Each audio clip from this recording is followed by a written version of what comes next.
Indonesia merdeka! Hai guys, apa kabar kalian semua? Semoga selalu baik-baik aja. Jadi film kali ini menceritakan pasukan Belanda yang berusaha menguasai negara kita lagi.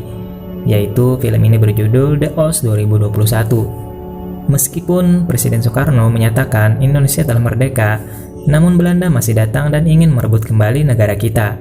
Tapi niat Belanda tidak akan mudah karena Laskar Pejuang Indonesia akan melawan mereka dengan serangan gerilya. Tanpa berlama-lama, langsung saja kita ke alur ceritanya. Di awal film, kita diperlihatkan sebuah kapal berlabuh membawa pasukan Belanda. Seorang prajurit yang bernama Matthias Kohan memperkenalkan dirinya kepada Johan de Vries. Sesampainya di pos, mereka diberi seragam dan sebuah senapan epep tanpa skin. Mereka akan dikirim ke Semarang untuk bergabung dengan Divisi B. Sebelum berangkat, mayor mereka memberikan pidato yang berisi propaganda. Mayor menjelaskan misi mereka adalah merebut Indonesia kembali ke tangan Belanda setelah Jepang dikalahkan oleh sekutu mereka, yaitu Amerika. Keesokan harinya, mereka menuju ke Semarang dengan menaiki sebuah truk. Perjalanan mereka sangat menyenangkan karena disuguhi pemandangan yang begitu indah. Sesampainya di Semarang, mereka akan menempati sebuah camp yang bernama Macan Liar. Seorang kawan yang berada di camp lebih dulu memperingatkan mereka agar tidak mempercayai penduduk lokal, karena sesungguhnya rakyat Indonesia ingin mengusir tentara Belanda. Kemudian, pemimpin camp yang bernama Komandan Mulder dengan tegas menjelaskan peraturan yang harus dipatuhi oleh pasukannya. Karena esok paginya, Johan dan Matthias akan diberi tugas untuk berpatroli yang dibagi dalam 3 grup berbeda. Karena patroli ini sangat penting untuk memberi keyakinan kepada rakyat lokal bahwa Belanda hadir untuk memberikan perlindungan dan membangun kembali negara Indonesia. Keesokan paginya, para prajurit melaksanakan patroli pertama, hingga mereka bertemu dengan seorang petani. Kemudian, Johan menanyakan keberadaan orang-orang yang dianggap mencurigakan. Ia juga mengatakan tujuan mereka untuk membantu rakyat Indonesia memberantas penjuang yang mereka anggap teroris, padahal mereka sendiri adalah teroris penjajah, anjing. Sesampainya di sebuah perkampungan, mereka disambut oleh bapak-bapak. Ia mengatakan jika di desa ini masih aman dan tentram. Sebelum melanjutkan perjalanan, mereka diberi air minum kelapa untuk melepas rasa haus mereka.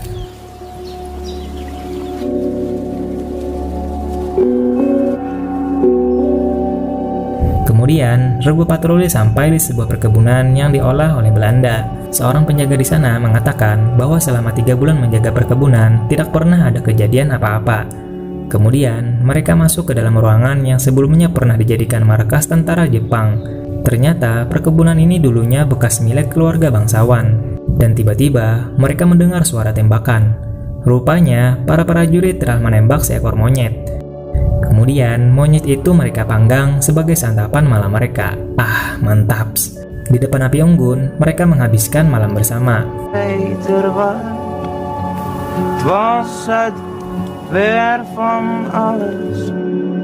Di pagi harinya, Johan terbangun setelah mendengar suara teriakan.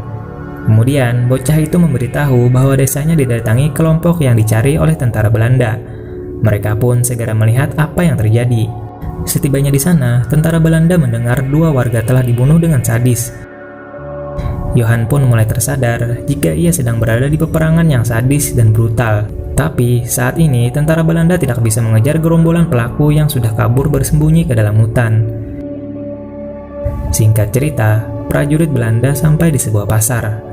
Di sana, Johan membeli makanan sambil memandangi gadis itu. Hingga dirinya melihat seorang warga dihajar oleh sisa-sisa tentara Jepang. Johan yang kasihan mencoba untuk menghentikan mereka. Bapak itu mengatakan bahwa tentara Jepang ini telah mencuri barangnya. Tak lama kemudian, seorang perwira bernama Raymond Westerling datang dengan menodongkan pistol kepada perwira Jepang. Ketegangan pun terjadi saat mereka saling menodongkan senjata. Raymond dengan kepercayaan dirinya terus mengancam perwira Jepang itu agar segera pergi. Johan pun terkesima melihat keberanian Raymond yang seorang diri melawan para tentara Jepang. Sehingga nama Raymond menjadi perbincangan di kalangan prajurit muda. Diketahui Raymond dijuluki The Turk atau orang Turki. Ia dibesarkan di Istanbul. Perwira yang cerdas dan efisien dalam menjalankan tugas. Ia pernah mengikuti pendidikan militer di Angkatan Laut Inggris. Ketika malam tiba, Johan bersama rekan-rekannya sedang menikmati keramahan rakyat pribumi. dengan minum-minum sambil menyaksikan pertunjukan seni budaya. Verveelt haar zo en het gekke is dat geld mag ik het beloven. Waarom? Suasana malam semakin hangat saat mereka mengunjungi area prostitusi online. Lalu Johan memilih seorang gadis yang bernama Gita untuk diajaknya bersenang-senang.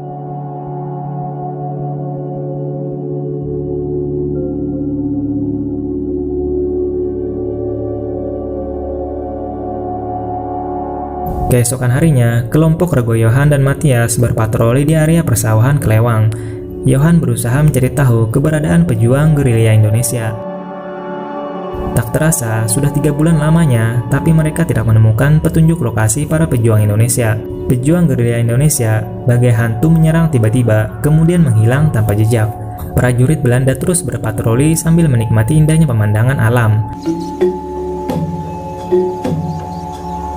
Tanpa tersadar, mereka tersesat. Kopral Golem lalu memutuskan semua prajuritnya untuk menyeberangi sungai. Namun tiba-tiba... Ja, ga ik die vanavond in de pan. Jullie hebben het. Hou mijn hele voet open. Had je je schoenen maar aan moeten houden. Die som. Para pejuang Indonesia menyerang di saat yang tepat. Sambil bersembunyi di balik semak-semak, para prajurit membalas serangan dengan senjata epepnya, menembak segala arah. Akibat tembakan itu, salah satu temannya mengalami pendarahan hebat dan ia harus dikirim ke lobi akhirat.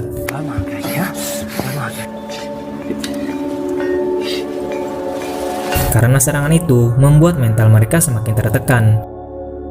Mereka pun mabuk-mabukan di sebuah bar, hingga Matthias menghina Ratu Belanda yang tak bisa apa-apa ketika Najib menculik keluarganya. Tetapi seorang lelaki yang tidak terima ratunya dihina, kemudian menghajar Matthias dan tawuran pun tak bisa terhindarkan. Kemudian petugas datang menghentikan mereka. Sementara Johan pergi ke tempat prostitusi lagi untuk melampiaskan nafsunya.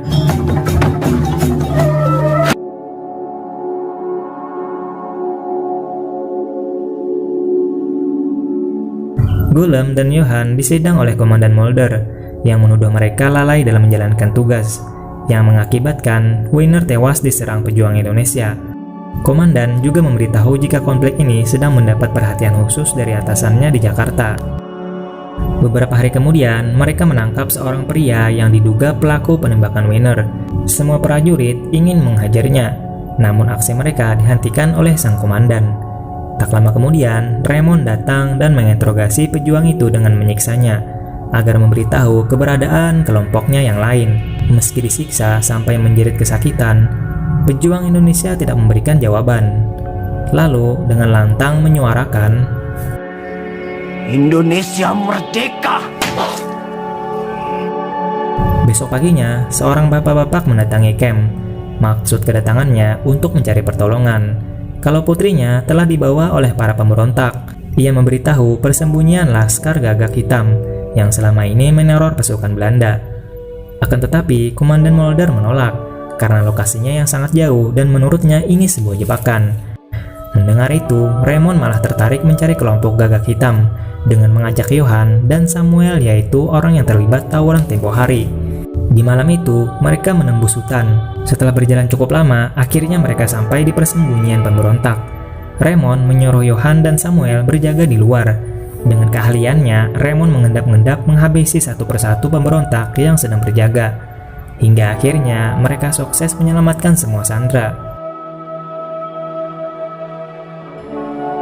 Setelah misi itu, Johan semakin dekat dengan Raymond, menerima semua pandangan serta idealismenya. Tapi persahabatan mereka tak bisa mengobati rindu Johan kepada keluarganya, yang ternyata ayah Johan adalah mantan anggota Nazi.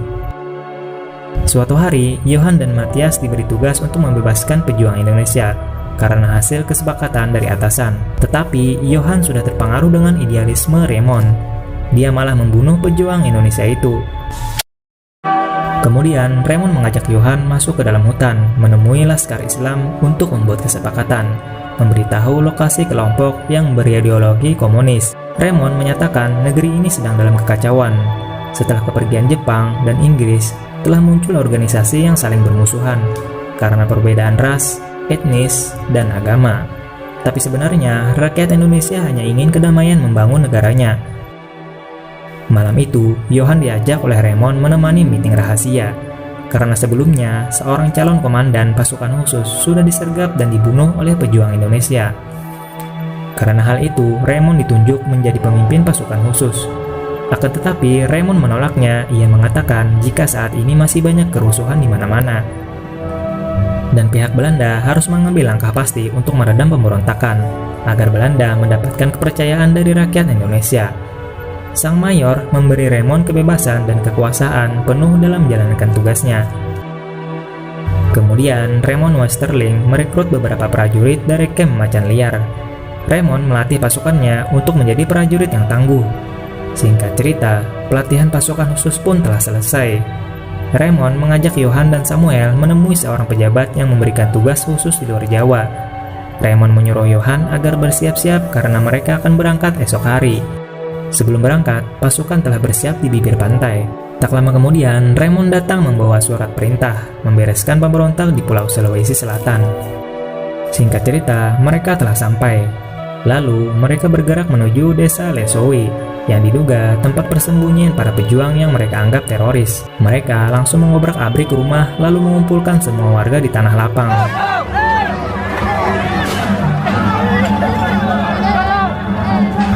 Kemudian datanglah Raymond dengan membawa 15 nama yang dituduh sebagai teroris.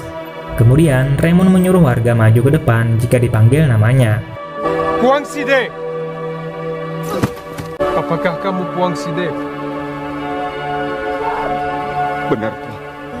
Andi Pata.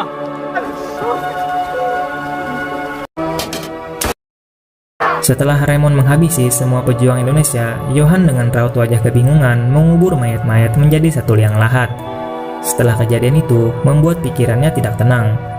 Kemudian, ia menemui Raymond untuk mengetahui alasan mengapa membantai rakyat tanpa melakukan interogasi. Raymond kemudian menjelaskan bahwa dirinya memiliki daftar nama yang terjamin kebenarannya. Jika ia salah tembak, pihak Belanda akan tetap membenarkan tindakannya, karena memberantas pemberontakan adalah misi ini. Setiap hari, pasukan Belanda menyusuri desa-desa membantai warga atas nama pemberantas teroris. Raymond juga menyuruh Johann dan Matthias menembak warga. Sesampainya di gereja tua, Johann mengingat dosanya membunuh orang yang tidak bersalah. Tangisan darah sudah menjadi pemandangan Johann setiap hari. Ketika Raymond memanggil warga yang bernama Nomang, ia mengaku dirinya telah dijebak temannya dan mengatakan kalau dirinya tidak pernah ikut dalam perjuangan. Tetapi Raymond yang tidak terima alasan itu langsung menodongkan pistol FF-nya. Saat akan menembak, Johann menghalanginya. Raymond menyuruh Johann agar tidak ikut campur dalam urusan ini. Raymond menganggap Johann pengkhianat karena menghambat misi ini setelah diberi kesempatan membela negara. Raymond juga membuka aib Johann dengan mengatakan kalau ayah Johann ternyata anggota Nazi di Belanda. Raymond melepaskan Johann agar pergi menuju pantai untuk berlindung di kapal Belanda, tapi akan dikejar oleh 3 prajurit yang akan membunuhnya. Johann segera kabur menembus hutan. Ketika Johann sedang beristirahat, ia melihat prajurit yang memburunya. Bukannya kabur, Johann malah berencana menghabisi mereka semua. Berkat kemampuannya menjadi pasukan khusus, Johann berhasil mengalahkan mereka satu persatu.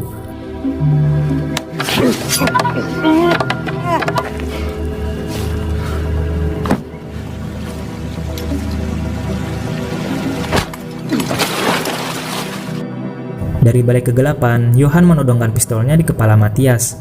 Johann meminta seragam Matthias agar bisa masuk ke dalam kapal. Ketika Johann berjalan menuju kapal, dia dikagetkan dengan datangnya Raymond.